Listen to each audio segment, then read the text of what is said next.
Have you ever received confirmation that God is with you on things that you work with, whether it be a volunteer role or your actual professional career?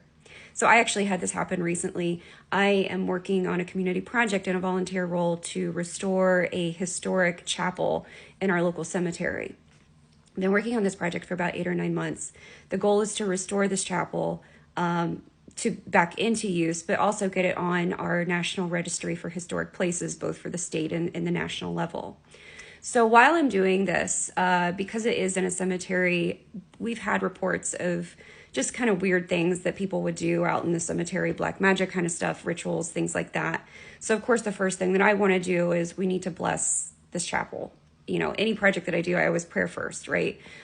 So I reached out to someone that I know is absolutely, what I consider stronger in faith, an elder to me, really, and a mentor when it comes to being a prayer warrior. So I reached out to her. I was like, hey, listen, do you mind going and praying over this chapel and blessing it? I just want to make sure that any kind of weird stuff that anybody may have done, in kind of a black magic way, we want it gone. We want this project for God. It's God's house. We're going to make sure that we restore it back to God's house.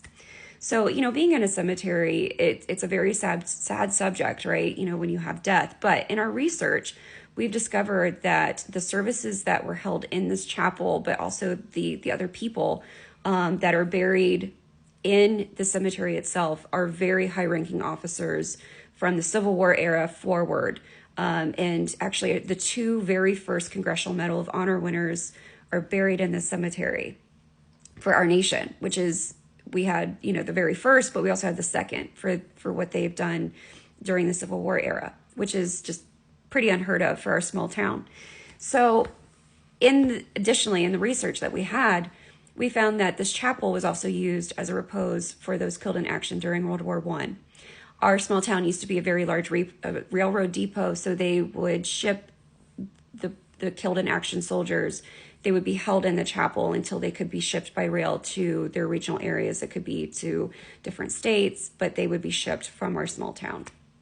So, this holds a lot of significance in a lot of ways. So, of course, while we're trying to work to get this on the state list for historic places, we also feel that because it contributed to these national events, it should be on the National Register. As I'm working and I had asked this person to go pray over the chapel, I get an email, and I didn't know that this person, when she was going or any of her plans, or, she said when she does it, she'll let me know. In the meantime, before I heard from her, I received an email from our state board that represents, adding places to the National Register from within our state.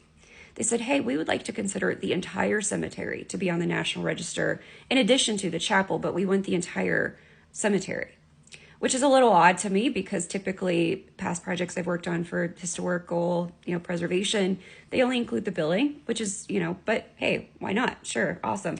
So we decided to apply for the entire cemetery. In the meantime, the person that I had go pray over this chapel stopped by. And she said, hey, I just want to let you know, I stopped by and I prayed. But while I was there, I felt like God was telling me that I needed to bless the entire cemetery. I needed to pray over the entire parcel of the cemetery, all four corners.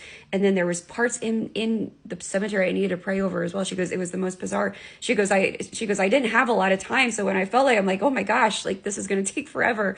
She goes, but I did it. And my mouth dropped open. I said, well, funny enough, I just got an email that they want to include this entire cemetery to be on the National Register, not just the chapel. So that was absolutely divine intervention, if you would, for her to be able to pray. And she looked at me and she goes, I feel like there's a word that I need to tell you from God. I'm going to cry. He wants to let you know that you're doing the right thing. You're in the right place. And it's done. Had so much significance to me because I've really been battling, kind of a purpose at this point in time that, God, am I in the right place? Am I doing the right thing? So whatever you do, just make sure that you're doing it for the glory of God and that it is designated to Him. And always start with prayer.